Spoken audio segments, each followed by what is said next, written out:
De Jesus, graças a Deus. Paz seja convosco, meus irmãos. Nós vamos abrir a palavra, Efésios capítulo 1. Nós vamos dar seguimento à mensagem que ministramos 2 semanas atrás, ou 3. Efésios capítulo 1, versos 13 e 14. Glória a Deus. Em quem também vós estáis, depois que ouvistes a palavra da verdade, o evangelho da vossa salvação, e tendo nele crido, fostes selados com o Espírito Santo da promessa, o qual é o penhor da nossa herança, para a redenção da possessão de Deus, para o louvor da sua glória. Amém? Eu tenho certeza que Deus falará poderosamente ao nosso coração nessa noite. Por favor, senta no seu lugar. Me dê toda a sua atenção. Daqui a poucos minutos nós estaremos orando ao Senhor. E o teor da nossa oração será justamente a compreensão que nós tivermos da palavra que vai ser ministrada. Por isso nós temos que estar inteiramente atentos à pregação da palavra nesse momento. Procure estar sem se movimentar e sem conversar. E dê sua atenção à palavra do Senhor. Algumas semanas atrás nós iniciamos essa reflexão nesse escrito do apóstolo Paulo aos crentes da cidade de Éfeso. Quem estava conosco aqui naquele dia vai se lembrar que nós compartilhamos com os irmãos que o apóstolo Paulo estava conversando com aquela igreja, com aquela congregação, com aquela membresia, e estava nos versículos anteriores, no texto anterior, fazendo uma recapitulação da experiência deles com o evangelho, lembrando a eles que eles não haviam desde sempre conhecido a verdade que salva. Pelo contrário, durante um bom tempo da vida deles, eles tinham andado absolutamente desconectados da presença de Deus, da palavra de Deus, da reconciliação com Deus, embora não tivessem consciência disso. Mas andavam por um caminho e por um jeito de viver que era a prova e a comprovação de quão desligados do verdadeiro Deus de fato eles estavam. Mas tiveram a alegria de ter a oportunidade de receber naquela cidade alguém enviado por Deus para lhes pregar o evangelho. Quando aquele homem com a sua comitiva chegou na cidade de Éfeso, e eu falo do apóstolo Paulo, ele vai ali com essa missão, ele vai ali com essa responsabilidade de levar àquele povo, aos efésios, a mensagem do evangelho, da graça de Deus, que nos salva por meio de Jesus Cristo, nosso Senhor. E nos coloca em paz com Deus, o nosso Criador. E então o apóstolo Paulo está lembrando eles nos versículos anteriores, que quando ele chegou a Éfeso com a sua comitiva, lhes anunciou o evangelho, não apenas a eles, mas a grande parte da população daquela cidade, mas um número expressivo de pessoas da cidade de Éfeso não quiseram ou não receberam de bom grado a pregação do evangelho. E, tendo liberdade para isso, simplesmente negaram receber a salvação oferecida em Cristo Jesus.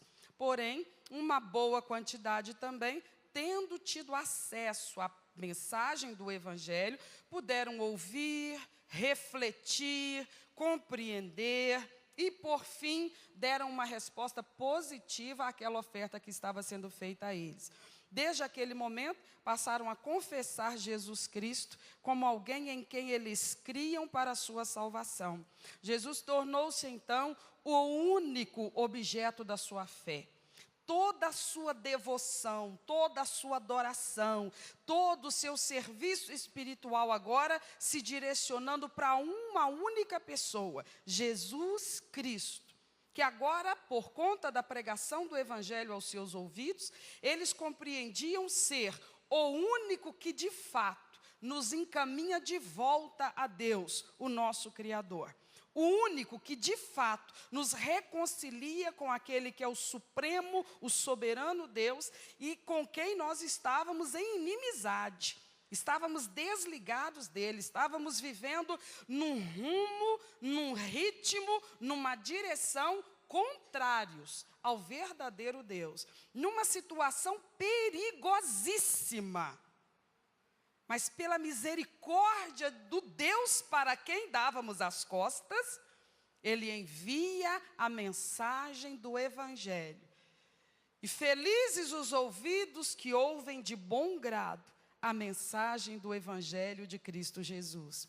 Quando Paulo está escrevendo essa carta, ele está conversando justamente com um grupo de pessoas que deram essa demonstração de que quando lhes foi anunciado o Evangelho, embora tivessem a liberdade de rejeitar, de endurecer o seu coração, de levantar tantos argumentos quanto possível para não atender aquele chamado, de preferir negligenciar aquela oportunidade, mas eles deram outra resposta. Eles abriram seu coração para uma experiência salvadora, redentora, resgatadora, que aos olhos de muitas pessoas ali em Éfeso, só significava mudar de religião, mas era muito mais do que isso.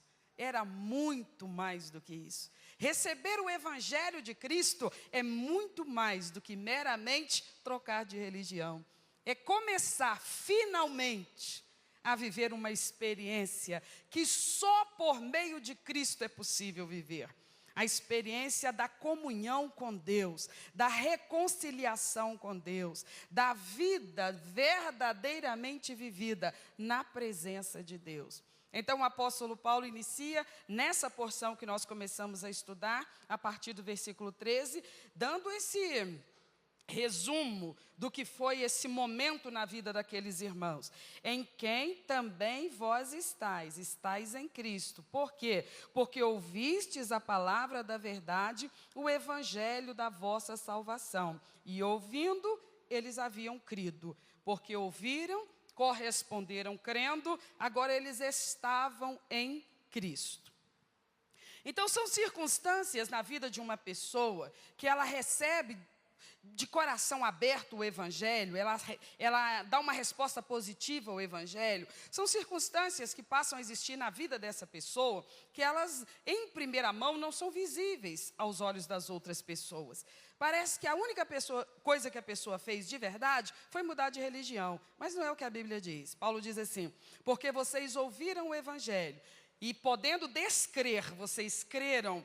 Porque vocês ouviram e creram, vocês passaram a estar em Cristo. Foi disso que nós falamos da última vez. E estar em Cristo significava uma consolidação de uma aliança, de uma reconciliação, de uma união entre a pessoa que recebe a Cristo e o próprio Cristo, que então passa a estar na vida dessa pessoa. Além disso, o apóstolo Paulo está dizendo, e é nisso que vamos focar hoje, e ele diz assim: e fostes selados com o Espírito Santo da promessa. Então hoje nós vamos falar sobre exatamente essa afirmativa que o apóstolo Paulo faz, ficando o restante apenas a afirmativa do versículo 14, quando ele vai dizer que o Espírito Santo é o penhor da nossa herança. Mas esse é o assunto da nossa próxima ministração, provavelmente daqui a 2 semanas. Mas nesse momento nós vamos conversar sobre essa afirmativa que o apóstolo Paulo está falando. Então ele, depois de dizer que porque uma pessoa ouve o Evangelho, crê no Evangelho, e biblicamente falando, crer significa se comprometer, não é meramente um crer filosófico, é um crer de relacionamento. Então, porque vocês ouviram e creram, comprovando isso, se envolvendo, se rendendo, se entregando ao Senhor Jesus Cristo, vocês agora estão em Cristo, e vocês agora estão selados com o Espírito Santo da promessa. Ele usa a palavra selados, selados. Então eu quero entender o que ele está querendo dizer quando ele traz para o seu discurso a figura de um selo. E na Bíblia Sagrada eu poderia citar várias circunstâncias em que um selo era usado e qual era a sua finalidade. Mas eu vou ficar numa só para nós não nos estendermos além do necessário. A metáfora do selo que nós vamos usar é aquela onde no passado, na época de Paulo e mesmo anterior a ele, era uma marca de propriedade. O selo, conforme nós vamos entendê-lo aqui nessa noite, ele era uma marca visível de propriedade. Então, quando um indivíduo, por exemplo, naquela época ainda haviam os escravos naquela região e em outras também, então quando alguém adquiria no mercado um escravo, normalmente ele marcava esse escravo.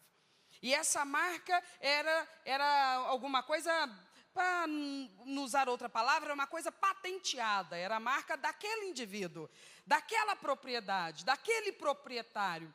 Em qualquer lugar, se por acaso esse escravo viesse a fugir, qualquer lugar onde ele fosse pego, pela marca impressa na sua pele, então se reconheceria quem era o seu dono. Ele tinha a marca do seu proprietário. Muitas vezes, quando esse indivíduo adquiria uma propriedade rural, por exemplo, ele adquiria um sítio, uma fazenda, então ele cercava a sua fazenda e justamente no portão de entrada ele fazia imprimir o seu selo. E o selo era a sua marca, marca da sua propriedade. De modo que aquela marca se tornaria conhecida nas redondezas e ela se identificaria o proprietário.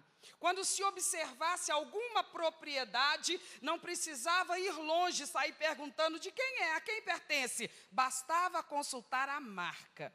Observando a marca, olhando a marca, essa marca era o selo, era a declaração de que aquilo era de propriedade de determinada pessoa. E também havia o caso de um rebanho.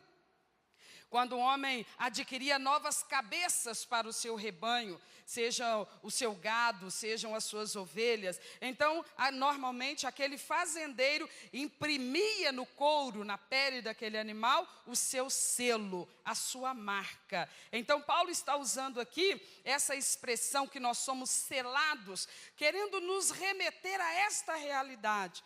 Quando nós ouvimos o Evangelho, cremos no Evangelho e demonstramos que cremos, nos rendendo e nos comprometendo com a vida cristã, que é o que o Evangelho nos propõe, então o apóstolo Paulo está dizendo, quando você fez isso, você foi transformado ou recebido no rebanho do Senhor. No rebanho do Deus Todo-Poderoso. A grosso modo, a figura pode parecer grosseira, mas o que importa não é que ela seja suave ou grosseira, é que ela seja objetiva. Muitos textos na Bíblia, a palavra ovelha é usada pelo Senhor para nos representar como propriedade de Deus, como pessoas que compomos o rebanho de Deus. Ele é o pastor de um rebanho. Quem é que faz parte desse rebanho? Todos quantos ouvem o Evangelho, creem no Evangelho, não apenas simpatizam com o Evangelho, não apenas concordam com o Evangelho, não apenas aplaudem o Evangelho, mas se comprometem com o Evangelho. A esses, Deus o Pai reconhece como sendo propriedade dEle. Nós não temos noção de quão maravilhoso isso é. Por isso que nós não demos um brado de aleluia aí agora. Mas o Deus Todo-Poderoso, que conhece as estrelas uma a uma e as chama pelo nome. O Deus Todo-Poderoso, que criou e sustenta os corpos celestes e que mantém o espaço sideral calcado nessa ordem que a gente sabe. A Bíblia diz que Ele olha aqui para baixo e Ele envia na minha direção e na tua direção um mensageiro do Evangelho. E dessa forma Ele me dá e te dá a oportunidade de ouvir. E tendo ouvido, crer. E tendo crido, nos render. E tendo nos rendido, Ele declara que agora nós pertencemos a Ele. E isso é maravilhoso demais. Quando a gente... Você vê que tudo vai num crescendo, numa revelação de uma experiência que vai se aprofundando, se aclarando, se engrandecendo. Eu ouço o Evangelho, que num primeiro momento são apenas palavras, mas de repente eu começo a perceber que não se trata de meras palavras, são palavras de revelação. São palavras que estão me explicando realidades absolutas, que aparelhagem nenhuma na terra detecta, mas que são as realidades mais absolutas, que Jesus falou assim, passará o céu e a terra, mas o que a minha palavra diz não passará. E então, à medida que eu ouço com fé, porque é preciso esse ingrediente que nunca será dispensado na nossa experiência com Deus. Quando eu ouço o Evangelho com o coração que tem fé, que está receptivo à revelação de Deus, e então eu compreendo que não são apenas palavras bonitas, tocantes, agradáveis, interessantes, são palavras transformadoras, são palavras libertadoras. São palavras que vão causando um rebuliço dentro da gente. São palavras que matam e dão vida ao mesmo tempo. São palavras que matam o meu velho eu e ao mesmo tempo dão vida a uma nova criatura que eu nunca poderia ser, não fosse o poder do Evangelho. Quando escreveu aos Romanos, Paulo diz assim: porque o Evangelho é o poder de Deus para salvar o pecador. Esse poder de Deus vem na forma de palavras. Senhor, se o Senhor quer salvar, tem um jeito mais impactante, impressionante. Começa a ressuscitar um morto atrás do outro. Começa a curar um doente terminal atrás do outro. Começa a fazer aparecer coisas extraordinárias. Rapidinho o povo vai crer. Não foi assim que ele resolveu. Ele resolveu que a ferramenta que ele vai usar para salvar o perdido é a palavra. E ele requer de nós que nós compreendamos que de princípio é o que basta, que nós recebamos a palavra, recebamos com máxima atenção, porque é palavra poderosa, é palavra viva. Não é palavra, verbo qualquer, adjetivo qualquer, predicado qualquer. Não é disso que se trata. Se trata do conteúdo, do teor e do poder revelador da palavra. Então, quando eu recebo a palavra com fé, a própria palavra começa a atuar dentro do meu ser. Ela começa a me libertar das trevas que mantinham a minha mente, o meu entendimento, obstruídos para as verdades eternas de Deus. Coisas das quais às vezes eu até ria, eu até zombava. Mas quando o Evangelho da salvação, ele penetra nos meus ouvidos e eu tenho uma receptividade espontânea e eu tenho uma fé crescente no que eu ouço, o apóstolo Paulo está dizendo, começa a acontecer uma experiência no seu coração que ninguém pode orquestrar, senão o Deus Todo-Poderoso.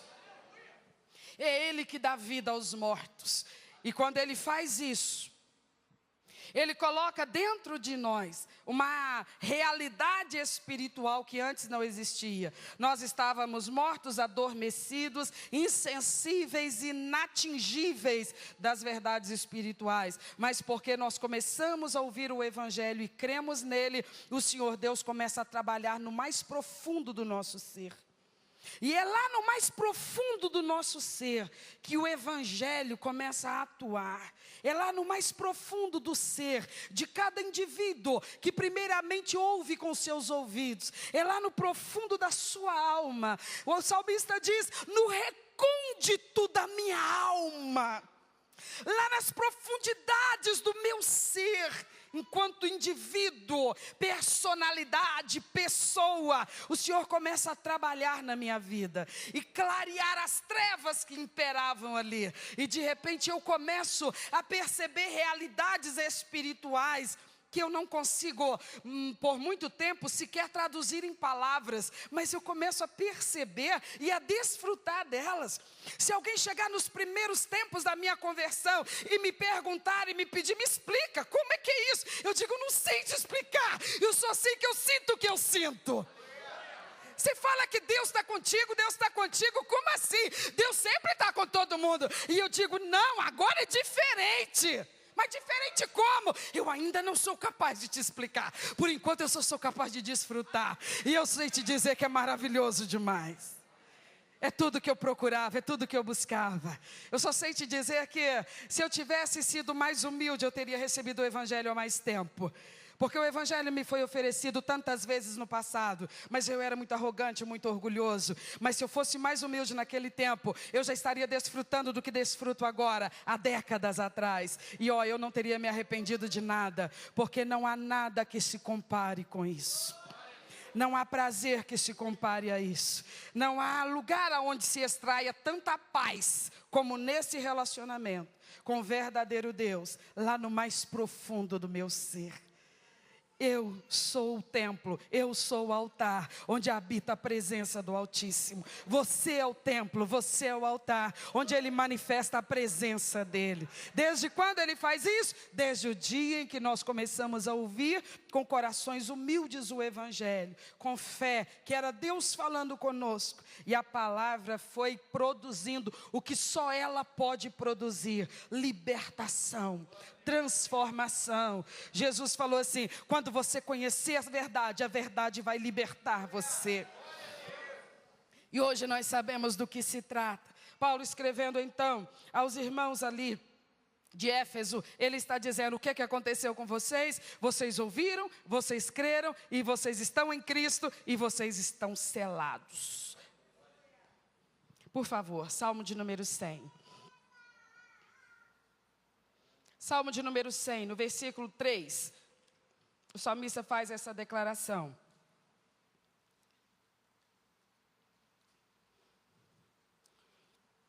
Ele diz: sabei que o Senhor é Deus, foi Ele e não nós, que nos fez povo seu e ovelhas do seu pasto.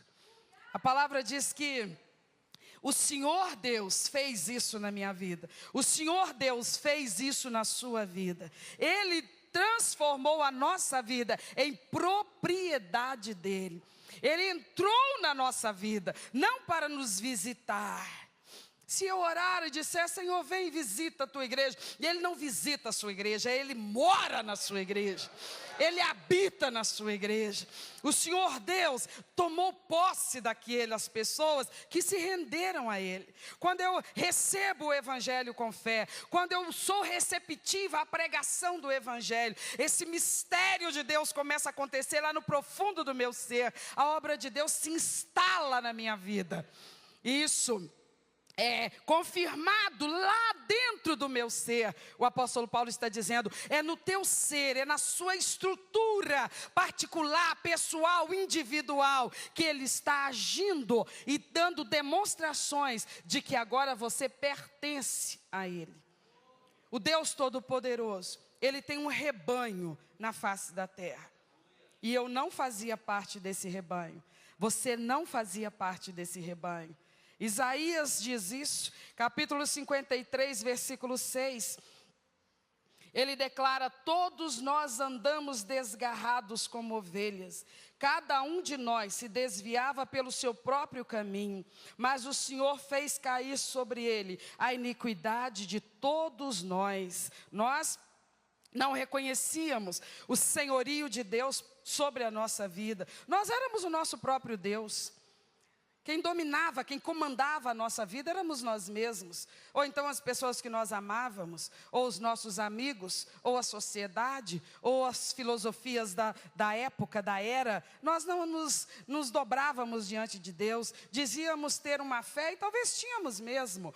E talvez a nossa fé fosse sincera mesmo. Mas ela não nos colocava na presença do Deus Todo-Poderoso. Ela não cumpria o papel que ela tinha que cumprir. Porque não adianta ter uma fé sincera no objeto errado. Não adianta eu, com toda a sinceridade, ir ali na rodoviária e dizer assim: eu quero ir para São Paulo, e eu tenho muita confiança que eu vou chegar a São Paulo daqui a poucas horas, e eu vou pegar o ônibus que eu bem entender, mas eu vou chegar em São Paulo daqui a pouquinho. Não, se eu quiser pegar o ônibus que me leve a São Paulo, eu tenho que ir para o lugar aonde estaciona o ônibus que me leva para São Paulo, porque eu posso ter o maior pensamento positivo do mundo, eu posso ter a fé mais firme do mundo, mas se eu entrar no ônibus que me leva para Belo Horizonte, eu nunca vou chegar a São Paulo. Não basta pensar positivamente, não basta acreditar fortemente, se eu não observar que a minha fé, a minha confiança está depositada no objeto certo. Então nós vivíamos desgarrados como ovelhas sem pastor. É isso que o texto diz. Mas Deus, o salmista está dizendo que Ele nos fez ovelhas do seu pasto. Como que Ele fez isso? Ele fez isso a um preço muito alto.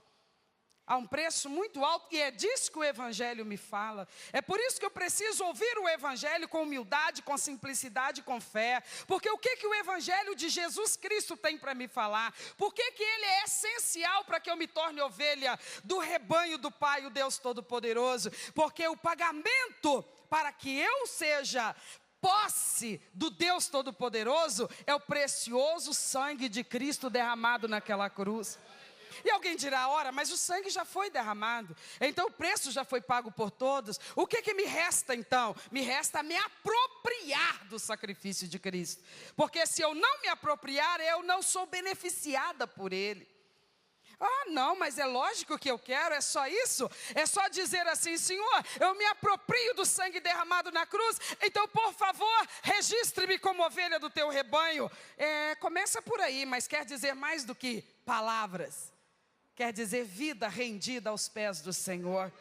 Porque agora, por meio do sacrifício de Cristo Jesus naquela cruz, eu posso pertencer a Deus. Alguém poderá, sem ter noção da experiência maravilhosa que isso implica, poderá dizer assim, coitada de tu. É alguém muito ditador, ele é dominador, ele tem um monte de nãos para a sua vida.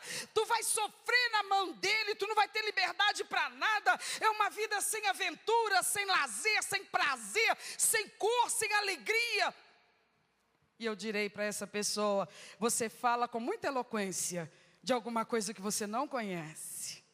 A sua eloquência é admirável. Pena que ela está falando de uma coisa que você de fato não conhece. Deixa eu te falar por que eu sou grata ao Senhor.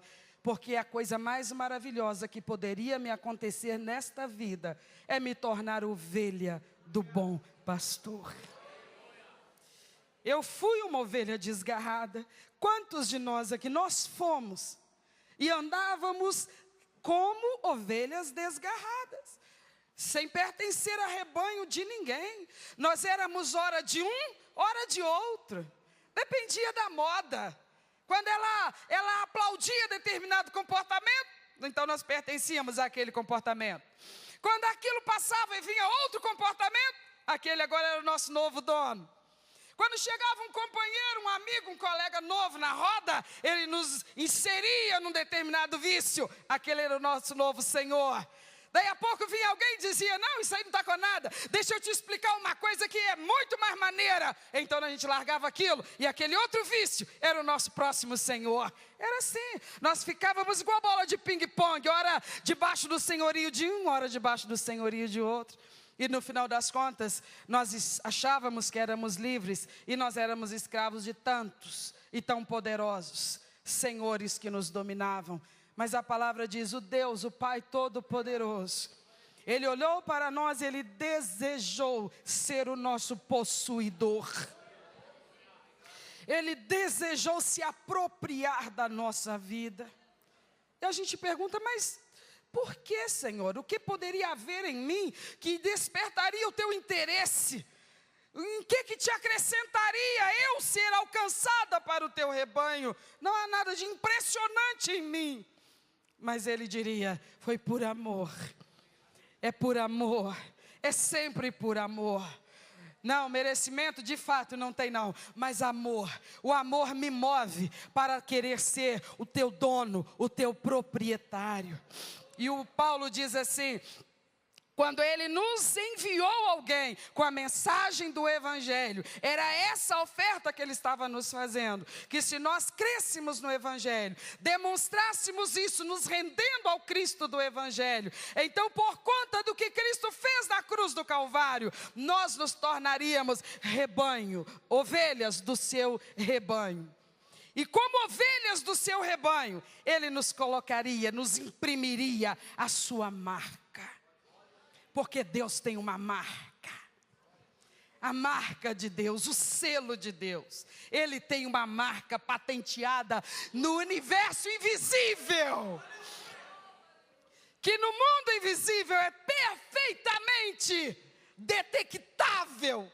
por todos os seres que habitam esse mundo invisível. A nós, humanos, ela não é visível assim, a olho nu. Ela será visível de outra forma, e vamos falar disso já já. Mas o que nesse momento eu quero que você compreenda é que esse fazendeiro, o Deus Todo-Poderoso, ampliando o seu rebanho na terra, Ele me recebeu como ovelha do seu rebanho. Ele recebeu você como ovelha do seu rebanho. Quando que isso aconteceu, irmã? No dia em que Ele nos enviou a mensagem do Evangelho que salva. Nós ouvimos, entendemos, gostamos do que ouvimos, mas não ficamos só nisso. Nós nos comprometemos. Porque Ele disse assim, o seu falar tem que ser sim, sim, não, não. O Evangelho te é apresentado, qual que é a tua resposta? Senhor, eu ainda vou pensar. Ainda vou pensar não é resposta.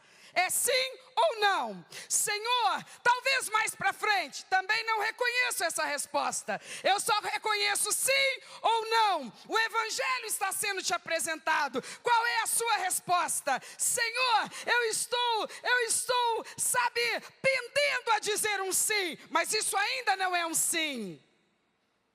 Os céus só reconhecem sim ou não.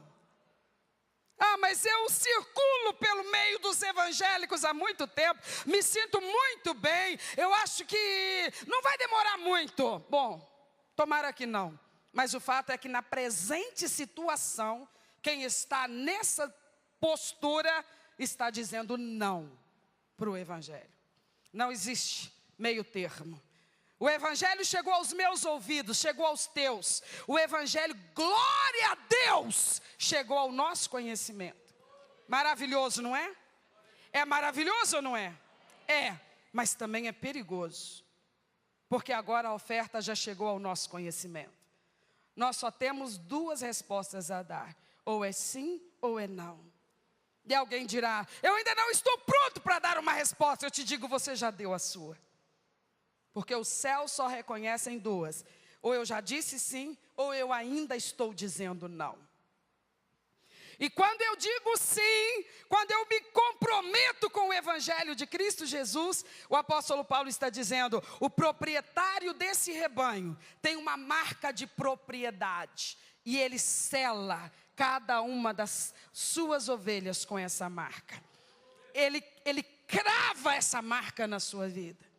Senhor, eu não senti. Você pode não ter sentido, mas Paulo diz, isso aconteceu. Quando, Senhor? Quando eu desci as águas do batismo? Não. Tem muita gente, você acredite ou não, que desce as águas do batismo sem ter dito sim para Jesus. Não, Senhor, isso é impossível. A pessoa já desceu as águas do batismo, ela é crente, crentíssima. Não. Tem muita gente que desce as águas do batismo e de verdade ainda não disse não, sim para Jesus Cristo. A sua resposta ainda é não. Por que desceu as águas do batismo? Só ela pode explicar. Quando chega diante dos pastores dizendo eu quero descer as águas do batismo, ela nos diz que ela está entregando a sua vida para Jesus. E nós temos que acreditar, porque o que nós podemos requerer como comprovação disso? Ela vem e diz, por favor, me batize, porque eu estou entregando a minha vida para Cristo. Nós temos que acreditar. Nós não temos ferramenta para testar se isso é verdade ou não é. Isso é agora entre ela e Deus. Não sou eu que estou brincando com o batismo. Quando eu levo as águas do batismo, uma pessoa que de verdade não se rendeu a Cristo. Não sou eu que estou desprezando o batismo. O Senhor não nos deu ferramentas para identificar a sinceridade do batizando. Quando Ele chega e nos diz assim, por favor, me desça as águas do batismo, porque eu quero ser um servo do Deus vivo. O que nos resta? Acreditar no que Ele está falando. E se de verdade não é esse o desejo do coração dele, alguém ali está tratando o batismo de forma desprezível. Mas não é o pastor. Te falo sem medo de errar. Não é o pastor que está batizando aquela pessoa que está fazendo uso do batismo de forma desprezível. É a própria pessoa. Porque ela está querendo retratar uma mentira. Porque o batismo retrata um compromisso assumido com Deus. De viver uma nova vida para Cristo. De estar sepultado para o mundo. É um compromisso que a pessoa está assumindo diante de Deus e que ela exterioriza, externa, retrata no batismo. Ela está dizendo através do batismo um acordo que ela tem lá no íntimo dela com Deus Todo-Poderoso. Senhor, é assim que eu vou viver de agora até o último dia da minha vida. Sepultado para o mundo, ressuscitado para Deus. É assim que eu quero viver. Então, imediatamente, esse pastor que batiza esse indivíduo, o faz na maior alegria, sabendo, esse indivíduo não vai me dar trabalho algum, esse indivíduo vai ser fácil pastoreá-lo, por quê? Porque ele está alinhadinho com a verdade bíblica. Ele está entendendo o que ele está fazendo aqui agora. Ele está assumindo o compromisso de viver morto. Viver nessa terra morto para as coisas do mundo. Enquanto vive nessa terra, vivo para as coisas lá de cima. E esse pastor, então, nessa fé, nessa confiança, batiza esse indivíduo. Que daí a pouco, em uma porcentagem, infelizmente, muito expressiva no meio evangélico, depois de poucas semanas, senão dias, essa pessoa simplesmente desiste da fé cristã evangélica e volta ao estado anterior, morto para Deus e vivo para as coisas do mundo. Então essa pessoa fez uma coisa que não deveria ter feito. Ela tratou de uma forma medíocre algo que é sublime, uma coisa que Deus instituiu para a igreja, que deveria ser tomado com a devida consciência, responsabilidade e compromisso. O apóstolo Paulo está dizendo, os céus não se enganam, o Deus Todo-Poderoso não se engana. Então essa pessoa que desceu ao batismo, nessas circunstâncias que a senhora está descrevendo, ela não está selada ainda, mas o selo não é dado na hora do batismo, ou em função do batismo. O selo é em função de uma experiência que a pessoa de verdade viveu com Deus Todo-Poderoso. De receber a proposta da salvação por meio do Evangelho, compreender do que se trata e dar a sua resposta afirmativa, convicta. Não dizer, Senhor, eu estou pensando, o selo ainda não veio. Senhor, eu estou cogitando, ainda não foi selado. O selo só é impresso quando a pessoa toma uma definição, quando ela toma uma decisão. A obra de Deus está prontinha para ser desencadeada na vida dessa pessoa, de forma gloriosa, de um degrau de glória para outro degrau de glória, de um crescimento para outro crescimento, de um fortalecimento para outro fortalecimento. Está tudo pronto, mas nada entra em ação e funcionamento enquanto o indivíduo não toma a sua decisão. Enquanto o indivíduo, ele não define uma resposta afirmativa para o Evangelho, enquanto ele não vira para si mesmo e cobra de si mesmo e diz para si mesmo, até quando? Até quando eu vou ficar nesse vale da indecisão? Eu preciso de mais o quê? Eu ainda não me defini por quê? O que lá fora que está me prendendo tanto? O que nesse modo mundano de viver vale mais do que o que o Senhor Deus está me oferecendo? Eu não posso ficar dependendo que esse ou aquele venha me convencer. Eu já tenho ouvido a palavra tempo suficiente para confrontar-me a mim mesmo. Para confrontar-me a mim mesmo. E requerer de mim uma definição. E então eu começo a me perguntar, por quê? Até hoje, como assim? Quantas mensagens ainda será preciso? Quantas pregações ainda serão necessárias? Quantas respostas de oração ainda serão necessárias? Quantas pessoas indo me visitar ainda será necessário? Quantas vezes ainda meu nome terá que parar na caixinha de oração? O que mais precisa acontecer para que meus olhos enxerguem o que pela graça me está sendo oferecido? Me está sendo oferecida a oportunidade de pertencer àquele que tem nas mãos todo o poder. Está me sendo oferecida a oportunidade de poder chamar Ele de meu Pai. Está me sendo oferecida a oportunidade de receber em mim uma marca que no mundo espiritual, onde seres espirituais não encarnados, não materializados, eles vão olhar para mim e vão enxergar a marca, o selo de Deus na minha vida.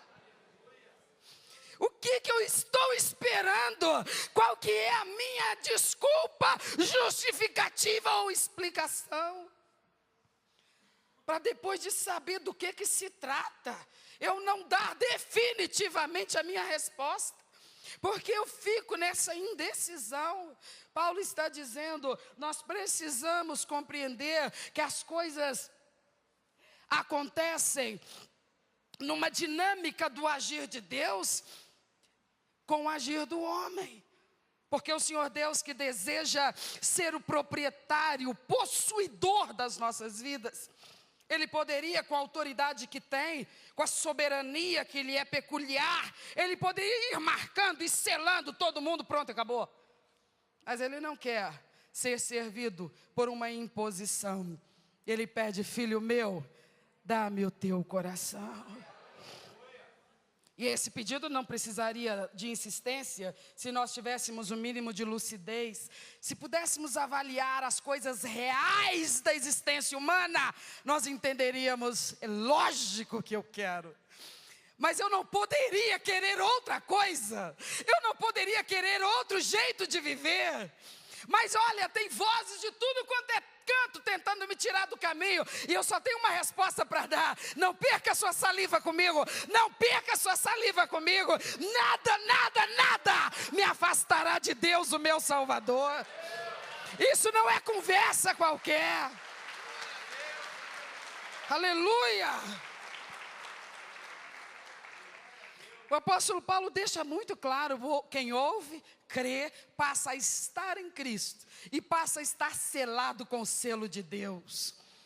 E Paulo deixa claro que selo é esse, que marca é essa. Ele diz que o selo é o Espírito Santo. Então o que eu entendo? O selo não é uma marca qualquer, o selo é uma pessoa. Porque o Espírito Santo é uma pessoa. O selo não é uma coisa inanimada, sem vida, sem expressão, sem identidade, sem vontade. O selo é uma pessoa. Ele diz, porque você ouviu e creu, se comprometendo, agora o selo de Deus está em você. E o que é esse selo, Senhor? O selo é uma pessoa. O selo é o Espírito Santo de Deus. Onde Ele está então? Em nós. A forma que o Pai estabeleceu de deixar marcados aqueles que pertencem a Ele é a presença do Espírito Santo. E alguém dirá, mas eu nunca fui batizado com o Espírito Santo. Mas eu não estou falando de batismo com o Espírito Santo. Eu vou falar disso mais para frente. Mas não é disso que nós estamos falando hoje. Porque não é disso que Paulo está falando hoje. Paulo está falando do Espírito Santo, da presença dele como um selo de Deus na nossa vida. Jesus Cristo também falou em outras palavras. Ele disse assim, eu não vos deixarei órfãos. Eu não vou voltar para lá e vocês vão ficar aqui por sua própria conta e risco. Não, eu volto para vocês. E quando eu voltar para vocês, na forma que eu vou voltar, eu não apenas estarei eu estarei em vocês. E isso ele falava do Espírito Santo. E Paulo está deixando bem claro que de fato é o que ocorre. E Jesus fala disso quando conversa com Nicodemos. Ninguém pode nascer de novo por si mesmo. Quem gera, gesta, produz esse novo nascimento é o Espírito. É no mover do Espírito de Deus que nós nos tornamos cristãos evangélicos, cristãos nos moldes do Evangelho, da palavra de Deus, sem acréscimo de invenções humanas. é pelo agir do Espírito Santo. Todas essas semanas estudando sobre o Espírito Santo, nós estamos tentando aprender e alargar o nosso entendimento de qual é o ministério do Espírito Santo nas nossas vidas hoje. E há quem diga assim: eu não busco o batismo com o Espírito Santo, eu tenho reservas a respeito disso, eu tenho até receios a respeito disso, mas eu não estou falando do batismo com o Espírito Santo, e quando eu falar sobre ele, você vai entender que não precisa ter reservas e que deve procurar recebê-lo. Mas eu estou te falando de uma coisa que é essencial para a nossa vida como cristãos evangélicos. Inclusive, essa vida nem começa sem o agir do Espírito Santo. É Ele que está regendo isso tudo na nossa vida. Na vida de quem? Na vida de quem recebeu o Evangelho, creu e se comprometeu, e agora tem o selo de Deus na sua vida. Quem tem o selo de Deus na sua vida, isso não se evidencia na testa da pessoa. Ninguém olha para o rosto dela e percebe: olha que bonito o seu selo. Nossa, que cor mais interessante do seu selo. Não é assim que se vê. Sabe como é que a pessoa sabe que ela tem o selo do Espírito? Por favor, vai comigo lá para a carta de Paulo aos Romanos, capítulo 8, o versículo de número 16. Romanos 8, verso 16, o apóstolo Paulo escrevendo aos crentes da cidade de Roma, no mesmo assunto importantíssimo para a vida cristã, ele diz: o mesmo Espírito testifica com o nosso Espírito que nós somos... A marca está dentro de mim e eu reconheço a marca. O selo está dentro de você e você reconhece esse selo. É alguma coisa a nível particular, pessoal, individual. É profundo para mim. Talvez eu veja uma pessoa, conviva com uma pessoa, até more com uma pessoa, que ela não tem essa experiência. Quando eu conversar sobre isso com ela, ela vai ficar de queixo caído na minha frente, achando que eu estou falando coisa de outro mundo, e para ela talvez o seja, mas eu vou falar com tanta firmeza e propriedade. Por quê? Porque isso faz parte da minha realidade com Deus.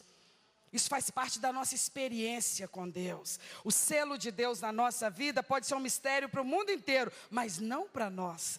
O Espírito de Deus em nós testifica conosco, dentro de nós, que de fato nós somos propriedade de Deus.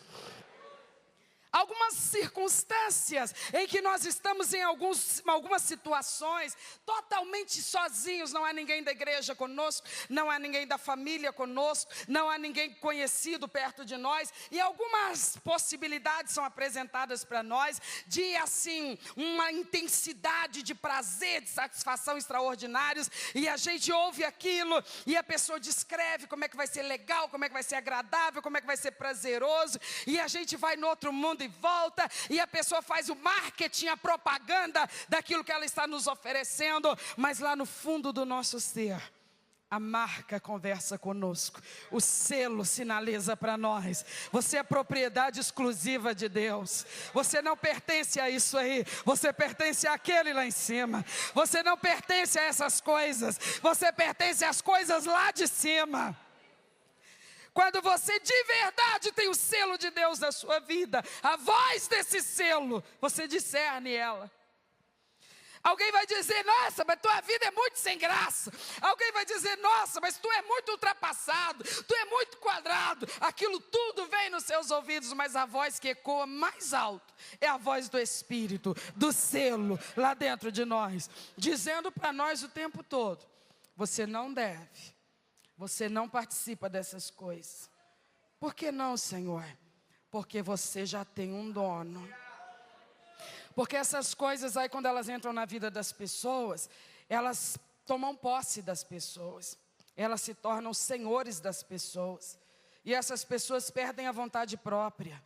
E essas pessoas, elas caminham para a autodestruição e elas não conseguem desobedecer. Quando essas coisas aí da modernidade entram na vida das pessoas, destrói tudo, manda nelas, domina elas, destrói a família, a saúde, a reputação, a moral, destrói tudo. Você não pode Você não pode se submeter, sabe? Porque você já tem um Senhor, você já tem um que te manda. E o que te manda com amor. Te manda para coisas que vão trazer para a tua vida dignidade, qualidade, moral. Por isso é que num mundo como o de hoje, em qualquer esquina que você for, você pode apertar a mão de um traficante, qualquer esquina que você for. E o que o traficante é na sociedade? Ele é uma personagem perigosíssima, porque ele próprio não consome o produto que ele oferece. Tanta consciência que ele tem do estrago que aquilo faz. Mas ele tem uma lábia extraordinária, é uma lábia maligna, é uma astúcia, uma sagacidade, uma eloquência do inferno, para convencer as pessoas do contrário daquilo que ele sabe.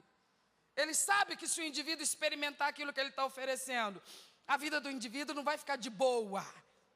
Ela vai descer num abismo sem fim, numa derrota, numa desgraça, numa desorientação sem fim.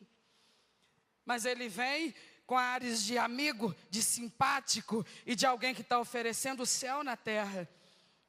E nós não temos mais aonde guardar e proteger nossas famílias dessas coisas, porque basta pôr o pé do lado de fora e eles estão por todos os cantos, por todos os lados.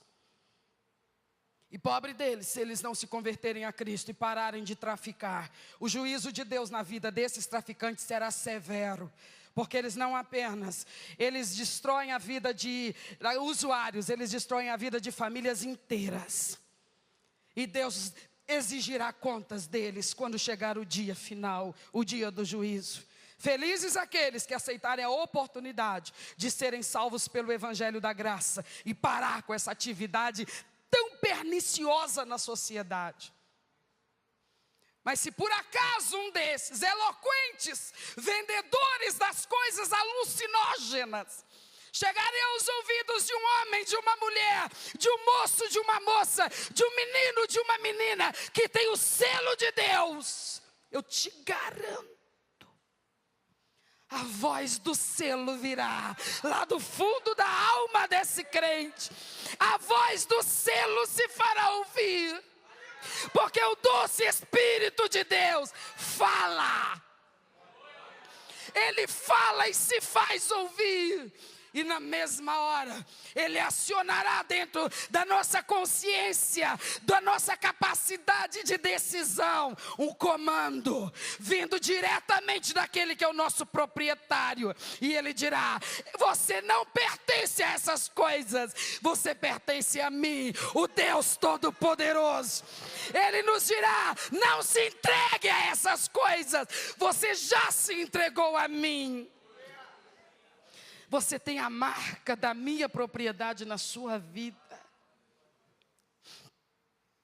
Quando uma pessoa qualquer vier para esse homem, para essa mulher, para esse menino, para essa menina, para esse moço, para essa moça, dizendo: vem comigo, a chopada vai ser muito boa, ora é só diversão, a galera vai estar toda lá, sabe, isso está na moda, todo jovem participa disso, todo homem participa disso, não tem como viver essa vida paradona como você está vivendo, vamos lá espairecer um pouco. A voz do selo se fará ouvir.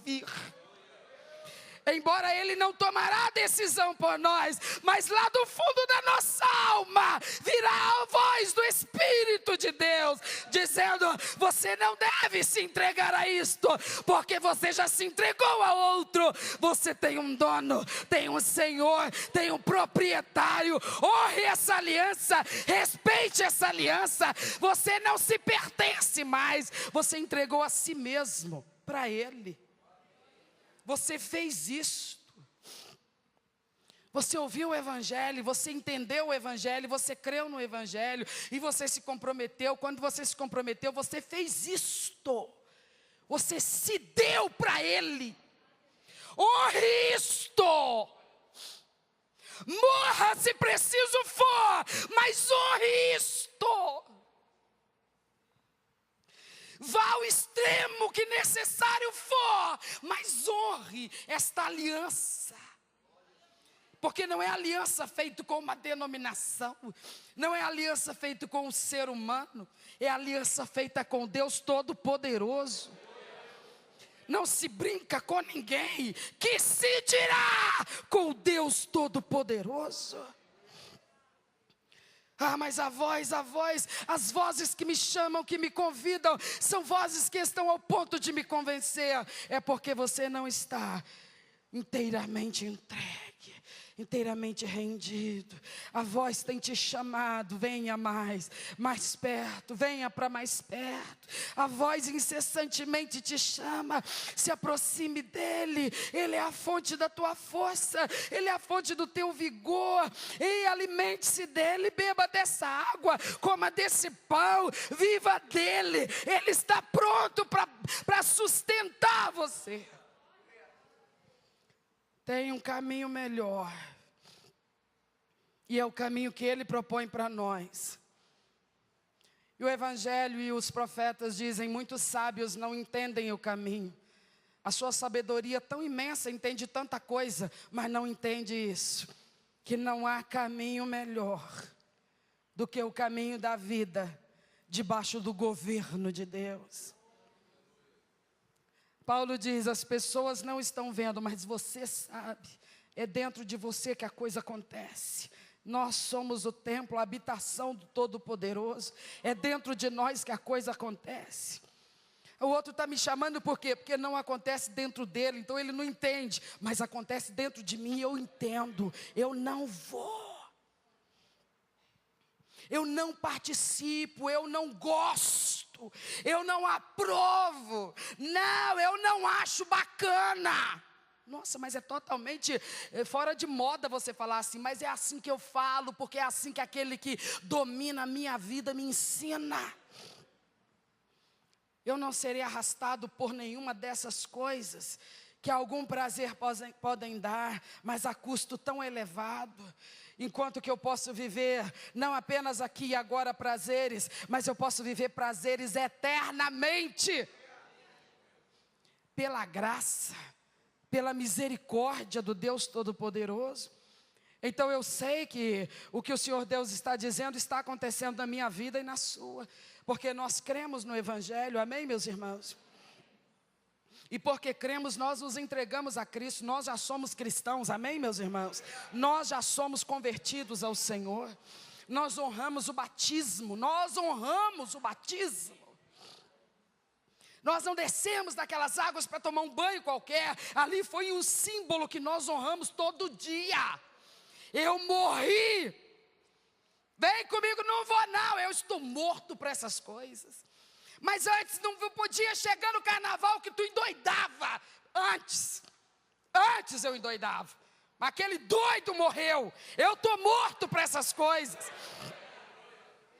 Você não tem noção, está cada vez melhor.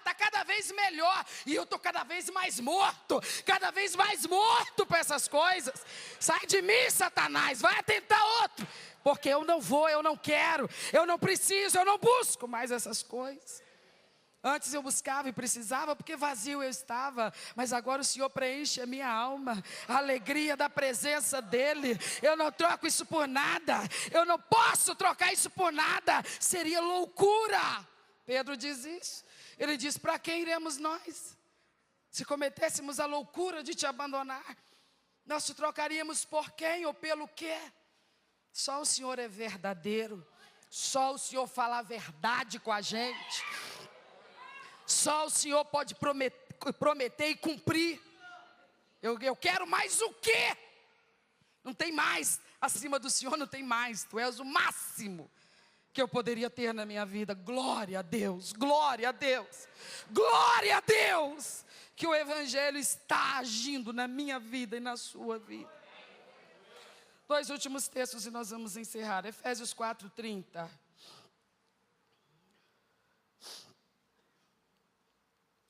Eu vim decidida a não gritar, não chorar. Além de gritar e de chorar, ainda arrebenta o relógio. Não tem problema não, ainda está barato. Vamos aqui, Efésios 4:30. E não entristeçais o Espírito Santo de Deus. Continue. O selo é uma pessoa. Pessoas têm sentimentos. Pessoas reagem ao nosso comportamento. Ele não está na nossa vida para ficar nos bajulando, nos mimando, tentando, sabe, o tempo todo nos convencer com bajulação. Não, Ele trabalha seriamente, Ele quer trabalhar com gente séria também. Paulo diz, não entristeça o Espírito Santo, no qual você já está selado. Você está selado, mas você continua humano, falível. Então tome muito cuidado, não aborreça o Espírito Santo. Como que eu poderia aborrecer esse selo maravilhoso? Resistindo a Ele, desobedecendo a Ele. Eu estaria negligenciando, eu estaria desonrando a presença deste selo na minha vida. Paulo diz, honre esse relacionamento. O Pai Todo-Poderoso estabeleceu isso, que o Espírito Santo habitasse dentro de você. É um privilégio incalculável. Honre isso, não dê canseira no Espírito Santo, não dê trabalho para Ele. Ouça a voz dEle e imediatamente responda, sim, Senhor. Ouça a voz dEle e imediatamente responda, eis-me aqui, Senhor. Treine-se para ser uma pessoa cativa do Espírito Santo, ao comando do Espírito Santo, porque Ele só tem diretrizes maravilhosas para a nossa vida. Nós não sabemos mais do que Ele é Senhor de toda a sabedoria. Para encerrar, a segunda carta de Paulo a Timóteo, capítulo 2, o verso 19.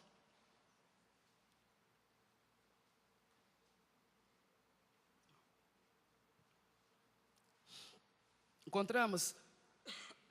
2 Timóteo 2,19. Todavia, o fundamento de Deus fica firme, tendo este selo: o Senhor conhece os que são seus, e qualquer que profere o nome de Cristo. Nós vamos ler esse versículo todos juntos de pé, por favor. Eu estou selado, glória a Deus. Ele assumiu ser o dono da minha vida, mas Ele não deixou isso secreto, não. Ele tornou isso uma coisa pública no mundo espiritual. Ele colocou o selo dEle, a marca dEle na minha vida, na sua vida. Agora Ele requer de nós o quê? Que nós vivamos nessa terra de uma maneira diferenciada. Os que são selados com uma pessoa que é o Espírito Santo, eles são selados com uma pessoa que é o quê? Santa. O Espírito o nome dele é Espírito. Então qual que é a mais importante característica dele? Santidade. O selo é uma pessoa santa. Então o selo na minha vida, o selo na verdadeira igreja de Cristo Jesus, ele conduz o rebanho de Deus para uma maneira diferenciada de viver nessa terra. É uma maneira diferenciada. Se eu vivo igual todo mundo vive, então eu não honro o selo ou não o tenho. Porque se eu honro o selo, que é uma pessoa, e é uma pessoa santa, o meu jeito de viver é diferenciado. Eu não discrimino ninguém, mas eu não vou junto com ninguém. Eu não desprezo o pecador, mas eu não sigo com ele para os pecados que ele pratica. Isso é uma exigência do Senhor. O Senhor conhece os que são dele. E Ele tem um comando para os que são dele. Qualquer que profere o nome de Cristo, distancie-se da iniquidade. Feche os seus olhos. Feche os seus olhos, nós vamos orar. Nós precisamos orar. Porque o selo é uma pessoa. O selo é a marca de que Deus é o nosso proprietário. O Espírito Santo em mim, o Espírito Santo em você, o Espírito Santo habitando na nossa vida, o Espírito Santo na vida da mãe, o Espírito Santo na vida do pai, o Espírito Santo na vida do filho, o Espírito Santo na vida da filha, o Espírito Santo na família inteira, o Espírito Santo na igreja, porque a igreja igreja, são as famílias reunidas para servir ao Senhor, pessoas seladas com o Espírito Santo, o Espírito de Deus em nós. Os irmãos do louvor, por favor, cantem uma canção, enquanto a igreja está orando, está conversando com o selo, está pedindo ajuda para discernir a voz do Espírito, lá no profundo da sua alma, a voz de Deus, aquele que é o nosso proprietário. Ele colocou a marca em nós, a marca, o selo, é o doce Espírito de Deus. Ore, mulher de Deus, ore, homem de Deus, ore, jovem de Deus. O Espírito testifica no teu coração que você é de Deus, que você é diferente, que você é escolhido, que você é marcado, você é marcado, você é marcado, é propriedade dele. Ore, ore, ore, ore, clame a Ele, rogue por mais da presença dele, deixa Ele avivar a sua alma, despertar a sua alma. Aleluia! Doce Espírito, doce Espírito, maravilhoso, maravilhoso, maravilhoso, poderoso, Espírito de Deus. Aleluia! Toca a tua igreja, Senhor, desperta-nos para ti. Toma posse do que é teu, toma posse do que é teu, aqui nessa noite, aqui nessa noite. Sela, Jesus, toma posse do que te pertence. Aleluia! A glória inunde esse lugar, que tua glória inunde nossas vidas, que tua presença, Senhor, prevaleça em nós.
Ajuda-nos, Senhor, a glória do teu nome, Pai.